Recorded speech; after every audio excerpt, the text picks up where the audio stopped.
It's 3 a.m. in the Persian Gulf. American submarines are moving into position. Stealth bombers are airborne. Satellites locked on Iranian targets. This is the most classified military plan in modern warfare. In the next 8 minutes, I will analyze how the United States would execute a second strike against Iran and why the consequences would reshape the entire world. The war begins in cyberspace. U.S. Cyber Command unleashes weapons planted in Iranian networks for years. Within minutes, Iran's integrated air defense system goes blind. Radar screens go dark. Communication networks collapse. They won't see what's coming. Simultaneously, 40 Tomahawk cruise missiles launch from Gulf destroyers. Flying at 550 miles per hour, hugging terrain, they destroy every coastal radar installation in 12 minutes. Iran's air defense network is eliminated before they fire a single shot. 2 B-2 Spirit bombers penetrate Iranian airspace completely undetected. Each carries GBU-57 massive ordnance penetrators, 30,000-pound bombs designed to destroy underground facilities. Their targets? Natanz and Fordow nuclear sites, buried 200 feet beneath mountains. The bombs penetrate deep before detonating. Years of nuclear development vanish in seconds. Iran's nuclear program is set back a decade. Within 30 minutes, over 200 American aircraft converge from 3 directions. FA-18s and F-35Cs launch from the USS Abraham Lincoln. F-15E Strike Eagles take off from Al Udeid Air Base in Qatar. F-35s scramble from UAE bases. F-22 Raptors fly high cover, ensuring no Iranian jet gets airborne.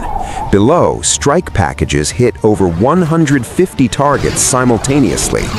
Revolutionary Guard headquarters in Tehran, ballistic missile sites, command centers, intelligence buildings, military bases. Every major Iranian airbase is cratered. The surface fleet is sunk. Over 60 missile launch sites destroyed. By dawn, Iran's conventional military is decimated.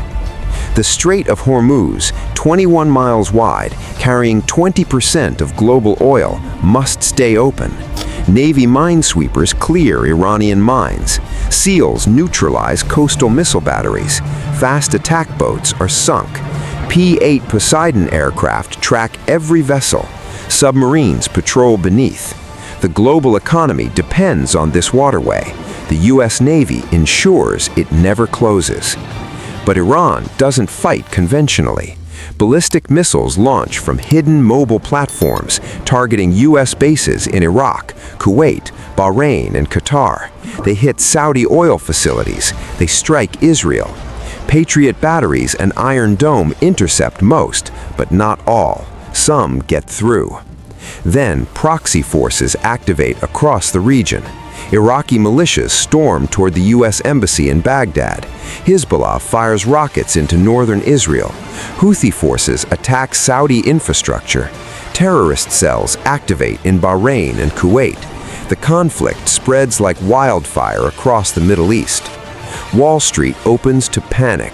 Oil jumps from $85 to $150 per barrel in hours.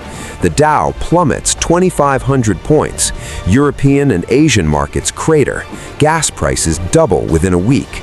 Container ships refuse Gulf routes. Supply chains collapse. Manufacturing from Germany to Japan shuts down. Global inflation spirals. Central banks face impossible choices. This is economic warfare. The entire world economy becomes a casualty. Russia sees opportunity. Putin consolidates control in Syria as Iranian forces withdraw. Military pressure increases on Ukraine, testing if America can fight on 2 fronts. Russian oil exports surge, filling Kremlin coffers. China calculates carefully.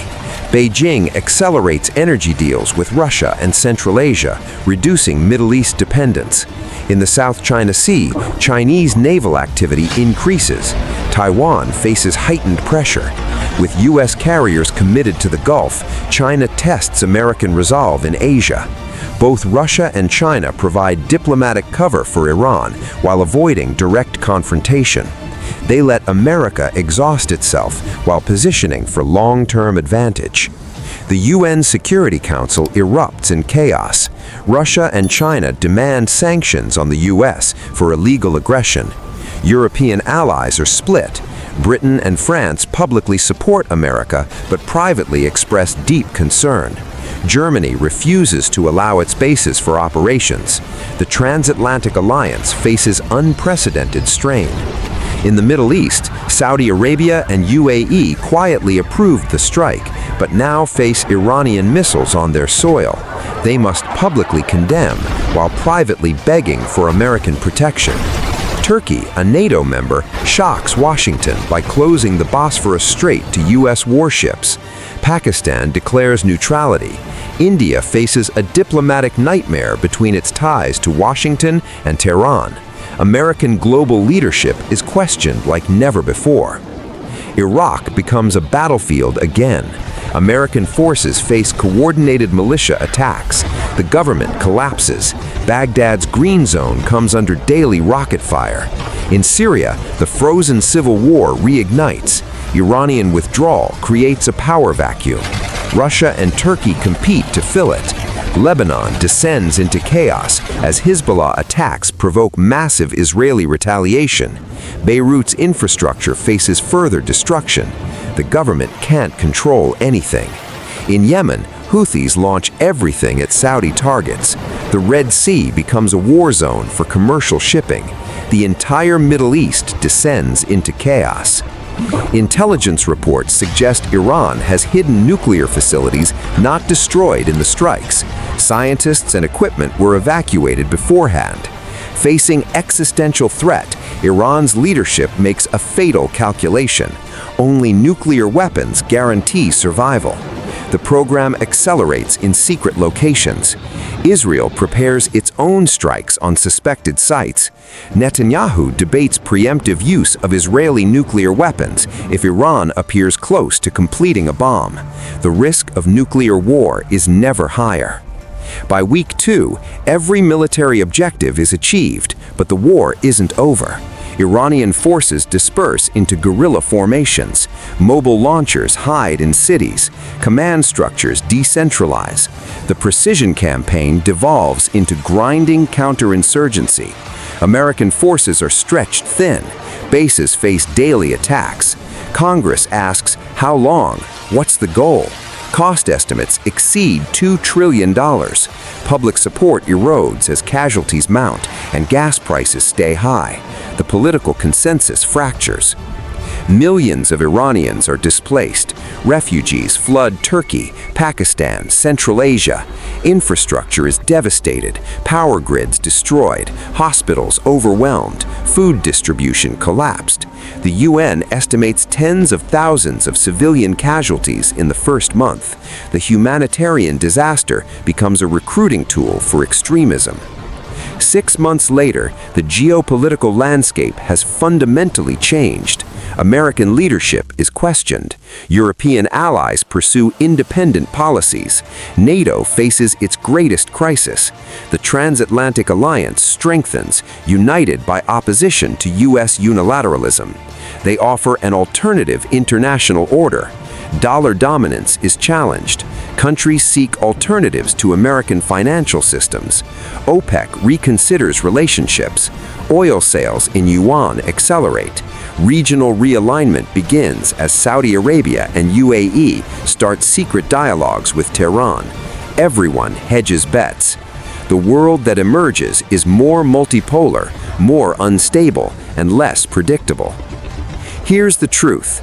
America has the military power to neutralize Iran in days. The technology exists, the plans exist, the capability is unmatched. But military victory isn't strategic success. Who governs Iran's 88 million people afterwards? How do you prevent the nuclear program from continuing in secret? How do you stabilize a region you've destabilized? How do you repair alliances you fractured? History teaches it's easier to start wars than end them, easier to destroy than build. The plan exists, ready for execution. American forces could implement it tomorrow. But the question isn't whether America can do it. The question is whether America should, and whether the world afterward is better than the one we have now. That's the calculation that defines the 21st century. If this analysis gave you new perspective on one of the world's most critical security issues, subscribe and hit the notification bell. We deliver the in-depth research and analysis you won't find anywhere else on military strategy and global consequences. Share this with anyone who wants to understand what's really at stake. Thanks for watching, and I'll see you in the next one.